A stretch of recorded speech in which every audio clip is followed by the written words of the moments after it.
আমন্ত্রণ দীপ্ত সংবাদে আপনাদের সাথে আছি আমি ইয়াসমিন সুমনা।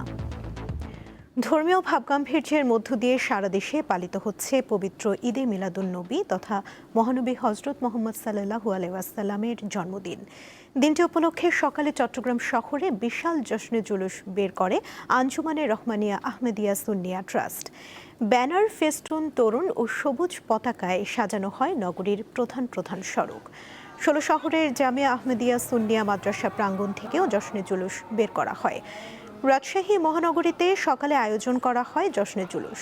এতে বিভিন্ন এলাকার মানুষ অংশ নেন। পবিত্র ঈদে মিলাদুন্নবী উপলক্ষে খাগড়াছড়িতেও জশ্নে জুলুসের আয়োজন করা হয়। ৫৭০ খ্রিস্টাব্দের ১২ই রবিউল আউয়াল অর্থাৎ আজকের এই দিনে মহানবী হজরত মোহাম্মদ সাল্লাল্লাহু আলাইহি ওয়াসাল্লাম আরবের মক্কা নগরীতে জন্মগ্রহণ করেন। ৬৩ বছর বয়সে একই দিনে মহানবী ইন্তেকাল করেন। বাংলাদেশ সহ বিশ্ব মুসলিম সম্প্রদায় এই দিনটি ঈদে মিলাদুন্নবী হিসেবে পালন করে।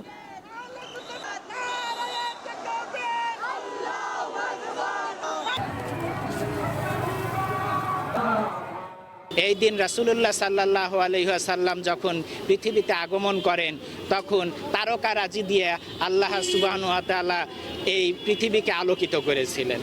এইভাবেই আমরা খুশিটা উদযাপন করি, এই জিনিসটাকেই আমরা সুন্নাত হিসেবে পালন করি। যেহেতু আল্লাহ তাআলা নিজেই নবী করিম সাল্লাল্লাহু আলাইহি ওয়াসাল্লামের আগমনকে কেন্দ্র করে তিনি খুশি উদযাপন করার জন্য তিনি হুকুম দিয়েছেন, তাই আমরা আজ আহলে সুন্নাত ওয়াল জামাত মুমিন মুসলমানগণ এবং নবী করিম সাল্লাল্লাহু আলাইহি ওয়াসাল্লামের আশিকগণ আমরা এই খুশিকে উদযাপন করে থাকি।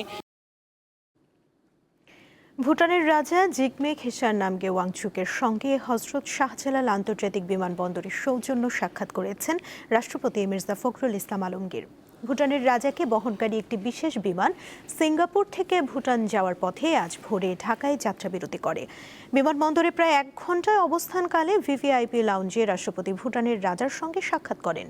তারা পারস্পরিক স্বার্থ সংশ্লিষ্ট বিভিন্ন বিষয়ে সৌহার্দ্যপূর্ণ আলোচনা করেন। এ সময় রাষ্ট্রপতি ভুটানের রাজা ও রাজপরিবারের সদস্যদের সুবিধাজনক সময়ে বাংলাদেশের রাষ্ট্রীয় সফরের জন্য আমন্ত্রণ জানিয়েছেন।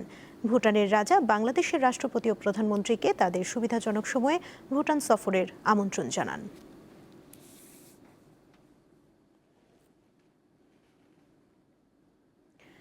ভারতীয় সীমান্তরক্ষী বাহিনী বিএসএফ সদস্যরা লালমনিরহাটের হাতীবান্ধা সীমান্তে ঢুকে এক বাংলাদেশিকে মারধরের পর ধরে নিয়ে যাওয়ার চেষ্টা চালিয়েছে।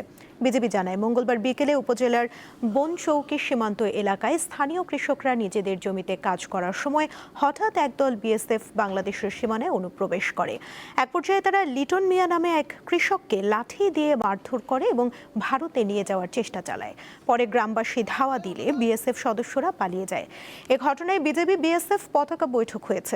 এখন পরিস্থিতি স্বাভাবিক রয়েছে।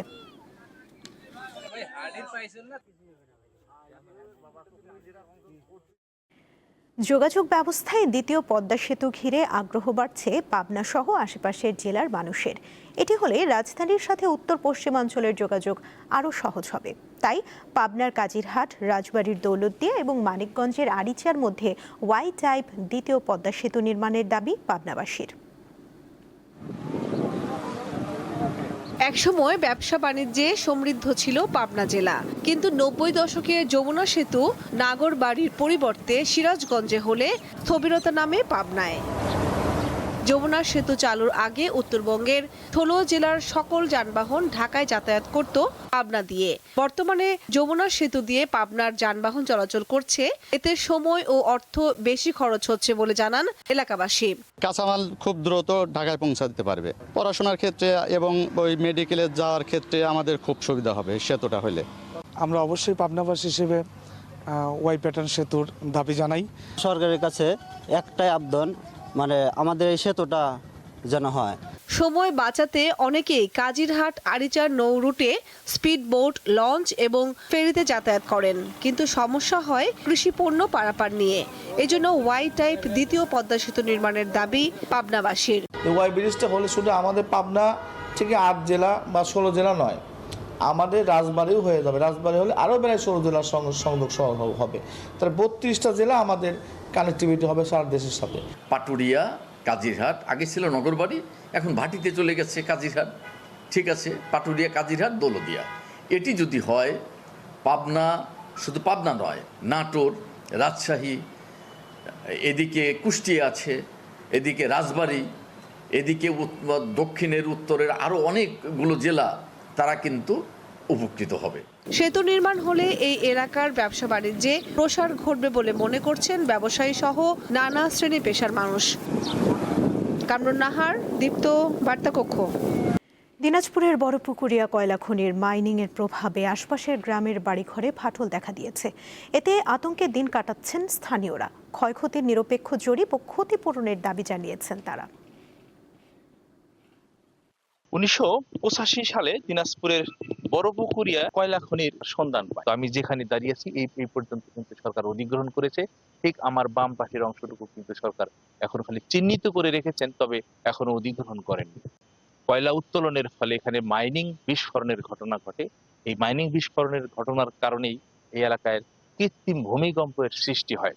প্রতিদিন কয়েকবার ভূমিকম্পের মতন এই এলাকা কেঁপে উঠে, যার কারণে এলাকার যে বসতবাড়ি সেটি কিন্তু বেশিরভাগই কিন্তু এলাকায় ফেটে গিয়েছে। এই ঝুঁকি নিয়ে তারা কিন্তু বসবাস করছে। এই কৃত্রিম ভূমিকম্প কয়লা খনি কর্তৃপক্ষ থেকে যে সৃষ্টি, এটি এমন কম্পন ভাই যে রুম থেকে ছেড়ে আমাদের দৌড় দিতে হয়। আমরা সন্ধ্যার পর যখন আমরা ঘুমাতে যাই মনে হয় আমরা আর সকালবেলা উঠবো না। বাইরে হাইতে হাইতে আর কি মনে হয় যে গায়ে পড়বে। ঘর বাড়ি থাকার অনুপযোগী একবারে। আমরা যেখানে আসি খুব কষ্টের মধ্যে আসি। কয়লা খনি কর্তৃপক্ষ, আমরা এর আগেও কথা বলছি, কিন্তু তারা ঠিক সঠিকভাবে পরিচালনা করে না। ঘুমাতে পারে না, ঝড় বৃষ্টি আসলে আমাদের ফাটল দিয়া পানি ভেতরে ঢোকে, ঘরের বাইরে বসে রাত কাটাতে হয়। কয়লার খনির যখন বোমা হয় তখন শব্দতে ঘর বাড়ি ভূমিকম্পের মতো কাঁপে। ব্যবস্থা নিয়ে খুব চিন্তার মধ্যে আছি, কোথায় যাই কি করি, সরকার আমাদের কোনো পদক্ষেপ নিচ্ছে না। আরো দুঃখজনক হলো যে এখানে আমাদের টিউবওয়েল আগে পানি উঠতো, সেই টিউবওয়েলের পানির ব্যবস্থা এখন পাওয়া যায় না। সাবমার্সিবল দিয়ে আমাদেরকে পানি উঠাইতে হয়। কারেন্ট না থাকলে আমরা সে পানির কোনো উদ্দেশ্য পাই না, এবং এই পানির মধ্যে আর্সেনিক বা আয়রন অত্যন্ত বেশি, যেটা পান করার অনুপযোগী। যে বড়পুকুরিয়া বাজার সংলগ্ন বেশ কয়েকটি যে গ্রাম রয়েছে, এর মধ্যে বাঁশপুকুর, কালুপাড়া সহ বেশ কয়েকটি এলাকা কিন্তু ইতিমধ্যে দেবে গিয়েছে। কিছু গ্রাম আংশিক দেবে যাচ্ছে। এই এলাকার মানুষেরা বলছে দ্রুত সময়ের মধ্যে যদি এই এলাকার মানুষকে অধিগ্রহণের আওতায় আনা হয়, তাহলে এই এলাকার লোকেরা অন্যত্র গিয়ে বসবাস শুরু করতে পারে। সুলতান মাহমুদ, দীপ্ত টেলিভিশন, দিনাজপুর, বড়পুকুরিয়া। আন্তর্জাতিক প্রসঙ্গ। পাকিস্তানের রাজধানী ইসলামাবাদের একটি হাসপাতালের শিশু ওয়ার্ডে ভয়াবহ অগ্নিকাণ্ডে অন্তত 15 নবজাতকের মৃত্যু হয়েছে। স্থানীয় সময় বুধবার Pakistan institute of medical sciences হাসপাতালের স্ত্রী রোগ ও প্রসূতি বিভাগের ওয়ার্ডে এই ঘটনা ঘটে। হাসপাতালটির কর্মকর্তারা জানান, ওই ওয়ার্ডে 16টি নবজাতক ছিল। মাত্র একটি শিশুকে উদ্ধার করা সম্ভব হয়েছে।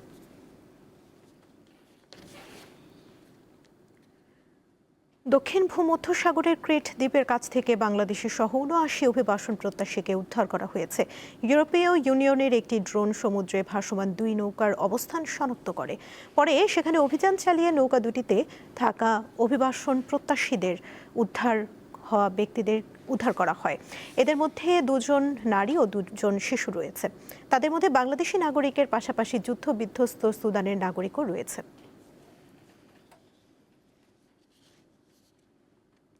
খেলার খবর। বক্সিংয়ে দক্ষ প্রশিক্ষিত কোচ তৈরির লক্ষ্যে সারা দেশের 60 জন কোচকে নিয়ে 10 দিনের কোচেস ট্রেনিং আয়োজন করেছে বাংলাদেশ বক্সিং ফেডারেশন। 15 থেকে 25 আগস্ট পর্যন্ত চলে এই প্রশিক্ষণ, যেখানে বক্সিংয়ের বিভিন্ন কৌশল ও আধুনিক প্রশিক্ষণ পদ্ধতি নিয়ে কোচদের দেয়া হয় প্রয়োজনীয় দিক নির্দেশনা। প্রশিক্ষণ শেষে অংশগ্রহণকারী কোচদের হাতে তুলে দেয়া হয় সনদ। সমাপনী অনুষ্ঠানে প্রধান অতিথি হিসেবে উপস্থিত ছিলেন যুব ও ক্রীড়া প্রতিমন্ত্রী আমিনুল হক। দেশের বক্সিংয়ের উন্নয়নে দক্ষ প্রশিক্ষিত কোচ তৈরির এই উদ্যোগ গুরুত্বপূর্ণ ভূমিকা রাখবে বলে আশা করছেন সংশ্লিষ্টরা।